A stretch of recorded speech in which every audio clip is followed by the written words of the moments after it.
Okay, well, let me get a medium. Sold out. Let me get a large. Sold out. Let me get an extra large. Sold out. Hey, 2XL. Sold out. Within minutes of arriving in Indiana, Sophie Cunningham made it clear to everyone exactly what kind of player she is.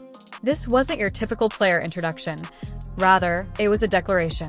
Let's just say that someone in Las Vegas may be snooping around on her own merchandise sales at this very moment. Hey guys, it's Sophie Cunningham here. I'm finally in Indiana and I am so excited to be here and meet all of you. See you guys at the game. Bye. Fans have been craving that kind of energy, and Sophie arrived at her press conference ready to deliver it without hesitation or holding back. She wasted no time setting the tone, making it blatantly clear that she is sassy, fiery, and has her teammates' backs no matter what. Again, I think that just the competitor that I am, I'm fierce, I'm sassy, I stick up for my teammates, stick up for myself, and so sometimes I think that's okay to be feisty and to be yourself, but I'm excited to play in front of the fans. I think that she's drawn a lot of people, not only to Indiana, but to the women's game as a whole, and so just to be a part of something great, just really happy to be here. Then, immediately after saying those audacious words, Sophie posed with her brand new Indiana A Fever jersey number 8 on full display. You could almost hear the fan base's excitement building as soon as she uploaded the photo online, and fans immediately flooded the comment section, pleading with her to tell them where they could purchase her jersey. Not long after I put it up, I was going through the comments and I noticed someone commented saying, I'm going to get one of those jerseys. Sophie Cunningham, yes, I'm getting that jersey. But the commenter said, I can't get a jersey. These jerseys are gone. These jerseys are about sold out. Can't get one. And I was thinking, wow. Then the chaos really began. Just hours after her press conference, fans took to social media to express the same thing. Sophie Cunningham's jersey was completely sold out, and remember, she hadn't even set foot on the court yet, hadn't played a single minute, hadn't even completed her first full practice, and her jersey had disappeared from the shelves faster than a Caitlin Clark Deep 3. Just showed up in Indiana, just had her press conference, just got in the gym already. I know she got in the gym with Keith Porter, knocking down shots, working on stuff. The jersey that you just saw her highlighting, got my jersey, finally here. Good luck, yeah. Oh, and here's the thing. Just after Sophie had finished her first workout with Keith Porter, she was still recovering from her first fever workout. Meanwhile, somewhere in Asia, Wilson must have been watching this happen, thinking, hold on, who just sold out their jerseys before even playing a game? You know, she had to be scrolling through social media, seeing all the hype, and suddenly feeling a little nervous. I mean, she's the reigning MVP, but here she is, walking into the Fever locker room and instantly becoming a top-selling jersey that must sting a little look.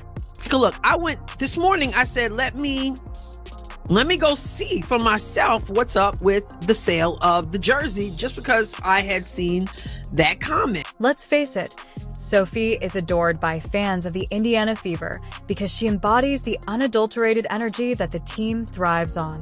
She didn't just say she would defend her teammates, she meant it, and the entire nation immediately responded by making sure that every last Cunningham jersey was gone. The Indiana Fever's merchandise team was hit with a tidal wave that they never saw coming, and fans flocked to the team's store website in droves, causing complete chaos. Sophie Cunningham's jersey sold out faster than nearly every other WNBA player in history, and she hadn't even played a minute for Indiana. So I came on over to the team store. You can get Pacers gear, Fever gear. So here is Sophie Cunningham's jersey. It's the front of the jersey. Consider that for a moment. This is a recently acquired role player, not a long-time franchise player or a former MVP, and yet her jersey demand skyrocketed, as if she were the league's face. The Fever's merchandise team is currently completely caught off guard, likely still frantically trying to restock before the season even begins. But how bad is this sellout situation? Let's examine in detail what is going on at the official Indiana Fever store. Over here, adult Indiana Fever number 8 Sophie Cunningham Rebel Swingman jersey in red by Nike, $130. Okay, so look at this. there's a size extra small available. Needless to say, that one ain't for me. So this is, look at the rest of these. If you want a small, here's the sign. Here it is right here. Sold out. Right. I looked at the website myself, thinking maybe there would be a few sizes left, but all of the sizes, medium, large, extra large, double extra large, were gone. It seems as though they never existed at all. The only thing left was one small jersey, and even that had a warning flashing low stock, meaning that if you didn't act quickly, you were out of luck. Okay, well, let me get a medium. Sold out. Let me get a large. Sold out. Let me get an extra large. Sold out. Hey, 2XL. Sold out. The only thing that you can get is an extra small, and it still says low stock, one item left.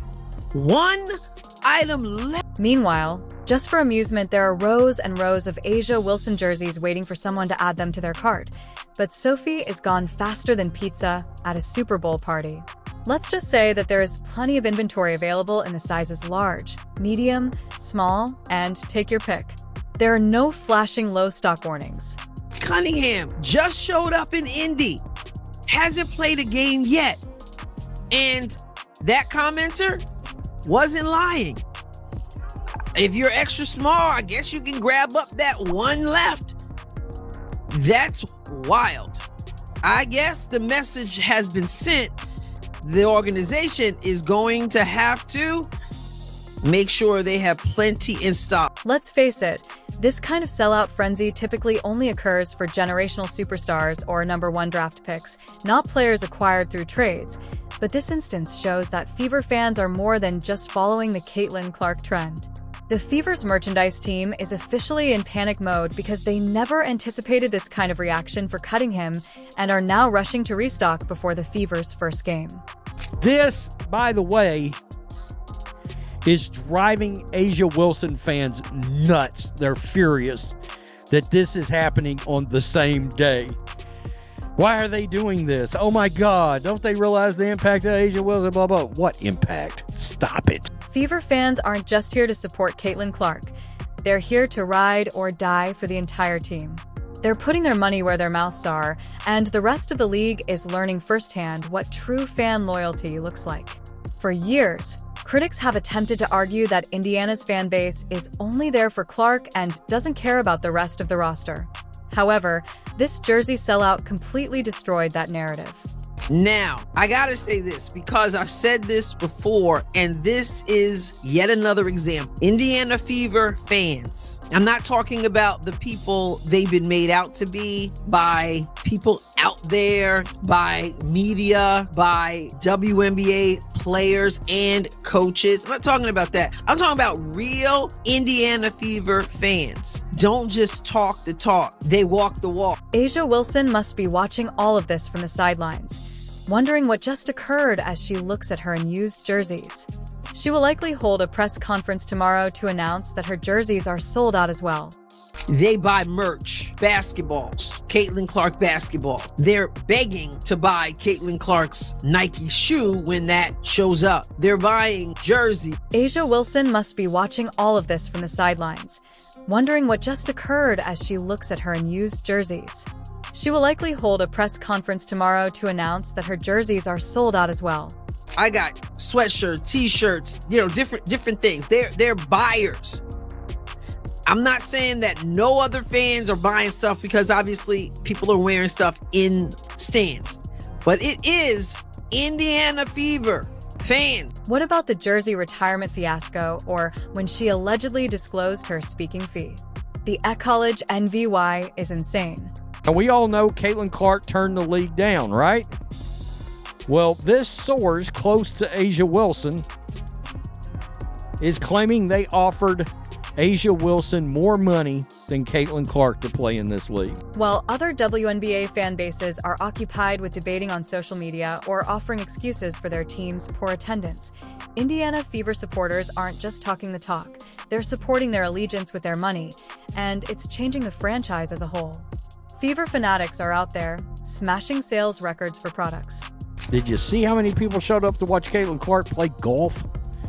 With actual attention economics at play, Caitlin's participation in any league has an existential bearing. Nobody outside of Asia herself cares about whether Asia shows up. That's crazy because literally nobody asked, and sources close to Asia Wilson decided to answer anyway. What distinguishes Indiana's fan base is that it goes beyond simply expressing love for Caitlin Clark and embraces every player who dons that Fever jersey, regardless of how long they have been a member or how recently they joined. When Renee Montgomery of the Atlanta Dream stated that Fever fans aren't like other WNBA fans, they invest in their team rather than only promoting it online, she was spot on. From the town, right? Renee Montgomery of the Atlanta Dream. They not like us, Renee. Those who say it's not about Caitlin, it's not, I'm not saying again that no other fans are buying stuff. That's obviously not true. But you cannot, just like you can't compare other players to Caitlin Clark and the effect she has, you cannot compare other fans. Consider it. Even though Sophie Cunningham hasn't played a single game for Indiana yet, she is already receiving royal treatment. In most markets, role players might sell a few jerseys after they establish themselves, but in Indiana, fans aren't waiting. They're throwing their support behind them from the very beginning, and it's shocking the league. Fandom, Indiana Fever fandom, who go out and put their money where their mouth is, not just hanging out trolling on social media. You're gonna have the troll, obviously, but fans are buying tickets, which is why things have to change when Indiana comes. However, this goes beyond a few shirts flying off the racks. The Fever is becoming a destination franchise thanks to Indiana's devoted fan base. If you had to choose between playing in front of half-empty arenas with no enthusiasm or joining a team whose supporters embrace you and buy out your jersey before you've ever played a game, where would you go? WNBA players are paying attention. We are currently dealing with a full-blown merchandising crisis as a result of Indiana becoming the place to be and other teams vying for attention. Fever supporters are attempting to obtain anything bearing the Indiana insignia, and the supply chain is unable to keep up. Hats are selling out, jerseys are gone, and let's not even discuss the situation with Caitlin Clark's shoes. The Indiana Fever fans, that to me is Exhibit A. Sophie Cunningham barely steps foot in the field house, y'all. Jersey, one left in extra small. Everything else sold out, sold out, sold out, sold out, sold out. Whether you skinny, whether you fat, sold out. Equal opportunity, sold out. Nike is not making the most of what might be the largest WNBA product rollout ever. There is no evidence of Clark's distinctive shoes. No update or release date. Nike is waiting for the Fever to turn into a merchandise juggernaut, and the only thing stopping them now is the lack of supply. If the WNBA and Nike don't wake up quickly, they're going to miss out on the biggest business opportunity the league has ever seen. Meanwhile, fans are practically throwing their credit cards at the screen pleading to buy them. If Sophie's jersey sold out in hours, Clark's shoes will be gone in seconds. I just want to point that out. As an Indiana Fever fan, I mean, there are people who are willing to pay all kinds of money to get tickets. There are people who are buying merch off, like flying off the shelves, basketball, all kinds of stuff. And they're begging to buy that shoe. That's why I said, Nike, I don't know what the deal is. I'm not into the contract or anything like that. They got something, whatever their agreement is, that's their agreement. I'm saying, though, when that shoe shows up, they better prepare and be ready. Nike and the Indiana Fever organization are utterly failing every day that gear is out of stock, which is another enormous lost opportunity. Indiana Fever supporters aren't just making noise. They are demonstrating their dedication with their money. One more day of lost revenue that will never be recovered by the team. She had the craziest momentum that we have ever seen with any athlete in the history of ever. And the fact that Nike did not capitalize on that, the fact that they are the biggest athletic sportswear brand in the world, and we didn't hear a peep out of them the entire season, it truly makes me wonder, like, if I were Caitlin Clark's management, and again, I don't know what's going on behind the scenes, but I would be truly rethinking the deal that I signed up for. Consider it. Before even taking the court for Indiana, role player Sophie Cunningham sold out of her jersey. That should have raised red flags at Nike's headquarters. If Sophie's jersey isn't able to remain on the shelves, what do you think will happen when Caitlin Clark's signature shoes eventually arrive? What is even more distressing is that Nike's delayed manufacturing is stifling the Fever's growth at a time when they should be controlling the market, despite the fact that the demand is already there. Fans are prepared to spend. This is a business owner's dream situation. Customers aren't hesitating over prices or questioning whether to buy. They want to buy but are unable to do so. Instead, they are looking, refreshing, waiting in queue, and receiving nothing. Customers are practically throwing money at you, but the issue is that there isn't any inventory to sell. If Nike and the Fever don't increase production at this time, they're not only losing money, but they're also actively slowing down the Fever's momentum. They need to stock the market with jerseys, t-shirts, hats, and yes, those Caitlin Clark shoes. The longer they wait, the more opportunities, the more fans become irate, the more money disappears. Remember, fans are for real Indiana Fever fans, and they buy tickets. They sell out arenas, home and away. They buy merch.